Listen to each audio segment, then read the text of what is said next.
Hello, my name is Lee Presser. This is my show. I speak frequently to very interesting people. Some of these conversations are so exciting, so intellectually stimulating, I thought others might like to listen in. This is the reason we started recording Conversation with Lee Presser. Welcome to Conversation with Lee Presser. Kyle McCarter is the state senator from the 51st Illinois Senate District. He's a small business owner who employs 15 people at 2 manufacturing facilities. Senator McCarter replaced Frank Watson. Senator Watson resigned his state Senate seat due to illness after a quarter-century of service. Senator McCarter was appointed to his seat in February of 2009 and was elected in his own right in November of 2010. He's a conservative Republican in economic development and is working to improve the business climate in Illinois. Senator Kyle McCarter, welcome to Conversation again. Yes, thank you for having me. So as to the last part that I just said to the audience there about the things that you're trying to accomplish, you've since '09, how much do you think that you have helped to improve the business climate in the state of Illinois? Or I guess the larger question, how much has the state helped the business climate of which you're a part? Well, since I've been there, I think we've had some setbacks. And one of those setbacks was the 67% increase in taxes. Which taxes are those? The income taxes going from the personal 3% to 5%, and then the corporate income tax going up as well. Mm-hmm. But what people didn't understand is that that personal income tax increase was on small businesses like me. Because most small businesses in this state are not C Corps, but they're S Corps or LLCs, which means that their tax liability is a pass-through to the individual. So small businesses throughout this state, their taxes were raised by 67%. I want you to slow down because there's a lot of people listening to this who didn't understand a word of what you just said. And I think it's important that they understand, because what you said was actually very important. And this is where some politicians in the national scene are helping to confuse the public rather than to have them understand what taxing policy does to their employers. So let's start again. Yeah. The personal income tax went up. From 3 and you own a business. Okay. So now they think, well, you're a businessman, you're getting corporate taxes. That's not true, is it? No. Your taxes are based on the personal, not on the corporate rate. Is that what you're saying? That's correct. And so when that got raised, anybody who works for a small business, suddenly their employers have less money in their pockets to give them a raise. Is that right? That is right. Okay. Yeah. And that's a point that I don't think is made often enough. People just they aren't given a clue. Right, and so when we voted on that in the wee hours of the morning with a number of lame duck legislators who had nothing to lose by voting for the tax increase because they were on their way out. This is just before the 2011 turnover, right? This it was is in correct. 2010, and they'd already had the election. Right, because when you go into the next day, it's a supermajority vote. But all you need is a simple majority vote that night until midnight. And so when we were right before we took that vote, I stood up and I told everyone, I said, now, I just want you to know that tomorrow morning, when people like myself who own small businesses sit down for breakfast and have a cup of coffee, they're going to be talking about what you just did to them, how much money you took from them, and whether it's really worth putting in all the hard work to keep that small business going. And they may decide. They might decide right then and there, or at least the process is going to start, that they're going to decide whether they stay in Illinois or they go somewhere else, or whether they are able to stay in Illinois, whether they're even able to stay in business. And so the people who work for them are the ones that really are going to suffer in the long run. Exactly. Because they have a job today that they might not have if they close up the shop, and they're definitely not going to be getting a raise if the raise money is going to the by Illinois Treasury. Increasing taxes, we put thousands and thousands of people's jobs in jeopardy, and we've destroyed a lot of homes in this state. We've sent a lot of people packing. In 10 years, we've sent over 800,000 people out of the state. And it's because of these kinds of things, not showing people that we want you here, and we're going to change the environment that you do business in to help you make more money. Because think about it, the more money a small business makes, the more taxable revenue there is for the state. And the more people like myself can invest in people, invest in equipment. Even if we take it as profit, we're going to get taxed. So why wouldn't you want to support small businesses in this state and see them succeed? Okay, now I've been very cooperative and I've been on your side. Now I'm going to take the other side. Sure. Okay, now one of the reasons for increasing taxes is because you've got the Illinois school systems, which are now, in some people's opinion, disintegrating because they're not getting money. Right here in the local area, we have Edwardsville Community District number 7. Community District number 7 is in the process of having to find a budget with $3 million a year less, which means that they're now having to contemplate getting rid of 61 employees. Some of the classroom space is going to go as high as 34 students per room. There is also, well, let's just stop there and let you comment on that. Then I have some more stuff. Well, let me, this ties into... Oh, and the state's not paying the bills. Right, well, because they're still owed money from the last school year, and they're still short on money that's supposed to be coming to them from this year. And there's something called the General State Aid, which has been canceled for 2012 altogether. So let's go ahead. Well, General State Aid hasn't been canceled, but according to this article, there's an amount allocated for every student of General State Aid. It's around $6,200. It's right around that. And according to whatever your assessed values are, if your assessed values are high and you have taxes to draw upon, that General State Aid goes down. If the less assessed value you have, the poorer the community, the more that goes up to the maximum. So if Edwardsville's a successful community, they're going to get less. They get less, but they're going to get something. And then they'll typically get a couple grand. Then per the loser cities and communities, they're the ones that get more. They get more, and so that's and it's somewhat equitable. It's somewhat equitable. Okay. It's probably, you know, there's no perfect system for funding schools right now, but it's somewhat equitable. But here's the problem. You're right. Many school districts haven't been paid. But why didn't the tax increase fix it? The tax increase was $7 billion in additional revenue. Now remember, 6 of that was personal. And $1 billion of that was corporate and estate tax. Okay. Everybody thinks that the companies, you know, were hit. Yeah, they were. But there's very few C Corps. Most of them are small businesses like me, individuals like you. We paid 1 week's pay. Think about it. 2% is 1 week's pay. We gave 1 week's pay to fix this mess. And now we still have $9 billion in unpaid bills. So wait a minute. We're good-hearted people. I think we're a good-hearted state. I think the people really want to do their share. And I think there's a lot of people said, you know, I'll pay it, but oh God, you better fix it. Well, we paid it, but it wasn't fixed. So what happened between the collection and the distribution? The spending not only continued, but the spending increased.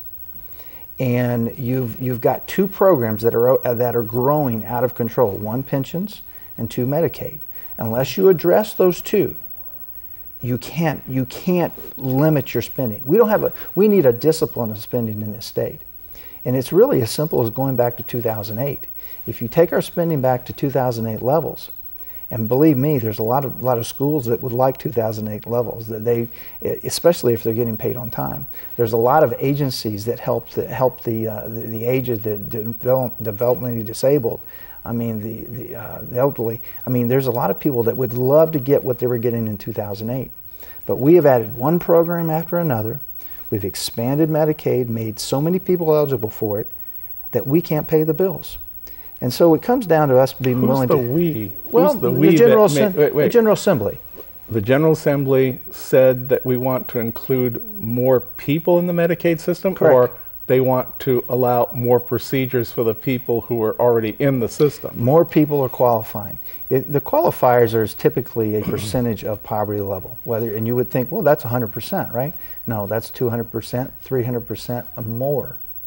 We have programs that allow people to make $50,000 as a family and still get benefits. At some point, we have to bring this in, because right now we're not even paying people on time, and we're paying the providers so little for Medicaid that they can't even take care of the core of the system that need it the most. Well, what's the thought process in your chamber? I know you can't speak to the House, but in the Senate, what's the thought process that goes on that says, we don't have money right now, but we're going to change the rules so that we increase our expenditures? Well, these are tough decisions, and I'll say this. There are no more easy conversations left in Illinois.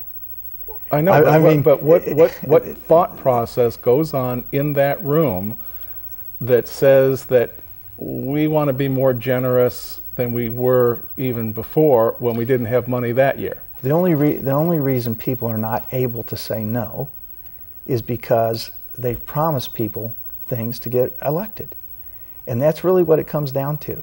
Do you say to the people that you've said, I love you, I care for you, I'm going to give you more and more and more. Even though we can't afford it, I'm going to tell you, I'm going to give you more. A lot of folks don't want to say, a lot of people in General Assembly don't want to say, I just can't do it. But you know what? If you care for people, you're honest with them. Any relationship without honesty is doomed for failure. And I think this one's doomed for failure for that reason. We've got to be honest with people. Even in our own families, when we cut back, we go to our family, go to our wife and kids, we say, you know what, I guess this is a bad analogy sitting where I am, but you only get 7 channels instead of 70. I guess. Or we fix up the old car instead of buying a new one. We fix up the old car, or we don't go out to eat as many times. We instead of going out to eat after church on Sunday, we're going to come back and put a roast in the crock pot. And instead of going on a out-of-state vacation, we're going to go to the lake. I mean, we make those decisions because we know there's a future for our family. The General Assembly in Illinois has got to look out for the well-being of this state's future. And that is to make some tough decisions, to say in pensions, you know what, we've made promises we can't keep. We've not put the money aside for your pensions. We have not been honest about what our rate of returns have to be. We've not figured in the fact that people are living longer. We've not made these, we were wrong. And we need to say we were wrong. And then we need to make an agreement with people that, and keep our word. Don't promise something that you can't provide. All right, can the state of Illinois keep the promises that have already been made? I don't believe so. Okay, I was going to say, or are we starting from all the new people as of today? So what you're saying is that, hey, you've got to go back to people that you already made an agreement with and say, that agreement was made in good faith, but we simply can't do it, and here's a new agreement. It's not as good as the last, but this is what we can do. Right, and I'm not even sure they were all made in good faith. I think some of the promises were made knowing that it wasn't sustainable.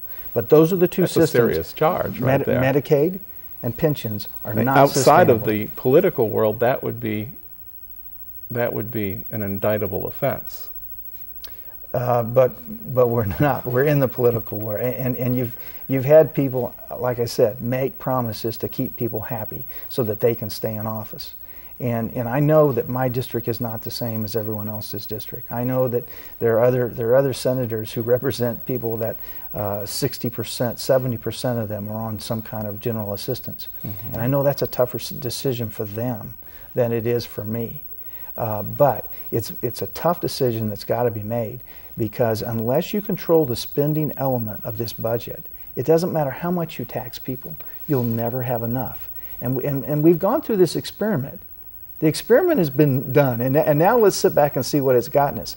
We took a week's pay from everyone, we didn't address the spending, and we still have even not just $7 billion in bills unpaid, we have $9 billion, and then we're not even paying our schools. So, I mean, you don't have to be an accountant to figure this out. I am one, but you don't have to be one to figure it out. Well, that's what brings us back to where I switched sides and said, okay, well, you're not collecting enough taxes, obviously, to meet the obligations which were made in good or bad faith. Whatever it is, a contract was signed and signed by the governor, a governor, right, in which it became a law, which is a contract. And so you have these obligations. So why is it then that we just don't keep collecting enough money until we meet all these obligations? I guess that's the question, is why can't the state continue to collect more money until you can actually meet your obligations? That's not the solution. I mean, why? We're not going to just grow our way out of this thing. Now, and there's different ways of growing. You know, some people say, well, let's grow our way out of this, tax some people more. No, I say, let's make money the old-fashioned way. Let's take the burden off of businesses. Let's let them expand, let them grow, let people want to come to Illinois to get a job, and let's increase it that way so we have more taxable income instead of new tax rates. That's not our problem. We don't need new tax rates. We need taxable income. We need people making money that we can actually tax. Mm-hmm. And unless you take the pressure off of small businesses like myself by addressing workers' compensation reform, unemployment insurance reform, you lower the taxes and the fees and the regulations. Unless you change that environment, you're not going to see us grow our way out of it. So as part of the income statement, you can't just add more taxes, but you've got to increase those that are taxable. Well, what do you say to your colleagues on the other side of the aisle to get them to understand that money's not unlimited, and that what you're saying is that you can't continue to take from the existing pile right now without destroying the business climate? What do you say to them to get them to understand that? With some, I'm not sure they're going to understand that, but I think they are going to understand the complete failure of our systems in this state. And you know, we talk about states can't go bankrupt, but it can get very, very bad to where units of government just have to shut down. Mm-hmm. And I think we're very close to that. And so hopefully there's enough pain so that there's enough people that stand up and say, listen, we can't take this anymore. Mm-hmm. You've got to do something. You've got to make those tough decisions in pensions. You know, a modified pension is a lot better than a bankrupt one. Mm-hmm. And I think that's the way we've got to address it, with some real common sense. Medicaid, it's more important that we take care of the truly needy than we provide benefits for those who are on the outer limits. Mm-hmm. And it's better that we keep our word and make promises that we can keep. You know, Lincoln said, a bad promise is best unkept. And I think there's some wisdom in that. And I think with pensions, that's where we're at. I want to cover a couple other things here. In preparation for this, for our discussion today, I came across John J. Culverton is the Senate president. He's a Democrat, and he has, I guess he has a website, senatedem.ilga.gov. Okay. And it appeared to me this was his front page that he uses in order to say what's important to him. And I thought, well, gosh, I'll just look at that and see what the Senate is finding important to talk about. And sure enough, the lead item that he has is Illinois leads nation in animal protection measures. Yeah, well, and you can add to that. I didn't realize that that was a leading problem in the state of Illinois, as opposed to pensions and schools being unpaid. Or how about the next one down? The Illinois economy sees first signs of growth since 2008, but then when you go into it, you find that's based on the Flash Index, which is a measure of how much taxes are being collected. So they're collecting more taxes, therefore the economy is good. And then we got report finds Illinois' economy is stronger than last year, which is good to hear, although many of the people I talk to don't feel that way. Mm-hmm. And then there's a big article about Wisconsin, which I thought was kind of strange that the Illinois Democrat Senate president would be focused on Wisconsin. Well, I think Senator Culverton represents the Democrat leadership and what they do believe is important. And they would rather talk about things like this rather than the hard-to-tackle issues like pensions and Medicaid. Mm-hmm. Because and there's yet no there easy are many answers. in the public who like to join them in that argument, don't they? Yeah, you know, we've passed bills on whether or not you can own a monkey. We've passed bills that have said that you can rollerblade on streets. I mean, it just ridiculous kinds of things are consuming our time when we really should be spending 8 hours a day in committees on the Senate floor debating the real issues of Medicaid and pensions and being just brutally honest with each other as to what we can really do. Mm-hmm. And put that in the public. And if the public sees, you know, everybody says, well, you guys just need to go up there and get along. I disagree. We need to go up there and argue and shout and debate and find out what's best for the people of this state and be transparent about it. Let everybody see it. What's the split between Democrats and Republicans in the Illinois Senate? It's 37, I believe it's 37-22 right now. Okay, so that could be. So they control Democrats control all the committees. Correct. Is that right? And that's why, I mean, I've got 8 bills that I think are substantive that will really change the state that haven't even gotten a hearing yet. Mm-hmm. And it's past the deadline for passing them to the House. And I've asked for extensions. They've moved them out of the Labor Committee to the Executive Committee with nothing scheduled as a hearing. But these are bills that really make a difference. Workers' comp reform, unemployment insurance reform, relieving school districts from the mandate of Project Layer. How about autism? That was the next thing I wanted to cover. There was a big article in the Belleville News-Democrat, March 25th, Will States Budget Crisis Imperil Autism Programs? Now apparently, somewhere along the way, the state of Illinois has given schools the impression that it is their duty and requirement to deal with autism issues, and that, in fact, according to this article, well, a regular kid in a regular class costs about $7,000 per year to educate, that the child with autism is $20,000. And the way that they're probably correct on that. And the way the formula is set up is that the school districts must pay up to 2 times the normal rate, so in other words $14,000, and then the state will give them the last 6. And of course that sort of puts an extra drain on local. My wife's a school teacher, and in the last class she had two kids. And autism. I found it interesting also. It's tough. That Metro East's autism programs are so well thought of, said this one individual.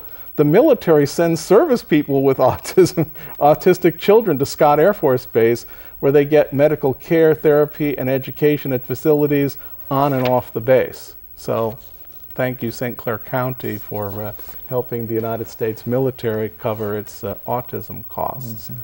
But again, is that something that the state passed a rule or a law that says that schools must spend almost 3 times as much on one child than on another? There are 2 pages of unfunded mandates to schools. And that's one of the things that for the last 2 years I've been fighting for, is let school districts do what's important to them. I guarantee you they'll do the right thing, because we as parents will step in and say, you do the right thing or else we're taking you off the school board. I mean, let's put the power with the people back into the school districts and not let state government say, you've got to have these 200 programs, whether you need them or not. Mm-hmm. And by the way, we're not going to pay you for them. We're going to mandate, that you do these things, but we're not going to pay you. And you property taxpayers will pick up the That's right. You difference. Pick up the tab. And so the quickest solution to relieve school districts is take away the unfunded mandates. Mm-hmm. I had a bill just in this session. But it's not going anywhere, is it? Well, it got voted. This one got voted. Yeah, most of my bills aren't going anywhere, but that doesn't mean they're not good bills, and that doesn't mean they're not the right thing for this state, and that doesn't mean I don't bring them back the next year and the next year until we get them passed. But driver's ed is an unfunded mandate. Well, and also Edwardsville, in their latest round of budgets, have to cut back on the monies they're putting in there. We got about 3-4 minutes left here, and I always give people the opportunity at the end here to. We had a small conversation about some of the work that your wife was doing, and I wanted to give you that time here to talk about some of her charity work. Well, while I'm running around in 9 counties, you know, serving people, and by the way, I really am enjoying my job. I keep my business going, but this is just an opportunity for me to really help people. And we've got a state that's in real trouble. And but I take this seriously. But as I'm doing that, you know, our boys are both gone from the house now. She's focusing on some work that we started 25 years ago in Kenya, Tharaka, East Africa. And she is teaching the teachers there at a K-8 school. 25 years ago, we built a health clinic there. And it's still going today. And the young man that I hired when I was there is now to the project. And so she's spending her time helping these training teachers how to teach better. And she's got a AIDS prevention program that she teaches from Samaritan's Purse. And so she's spending a lot of time doing that, and I'm happy for her. Typically, I'm the one running around flying places, but with my new job, I'm within the 9 counties, and in Springfield and sometimes Chicago. But she's now all over the world helping people, and I'm really proud of her. That's great. That's great. I wanted to ask, because I almost forgot about this. You're running for re-election as a state senator. Is it still going to be the 51st you're in? It'll be the 54th. So they changed the number. Is it the same district? Or have they it's now a redrawn district as well. So it takes in part of St. Clair Madison. And then the difference is I will not have Decatur, and I will not have Shelby or Moultrie County, but I'll have most of Effingham, all of Marion, and part of Washington County. So my district shifts down to the south a little bit. It's still just about 220,000 people. And instead of having one town of 80,000, I think I've got 40 more at 40 more to anywhere from 500 to a couple thousand. So it's good for me.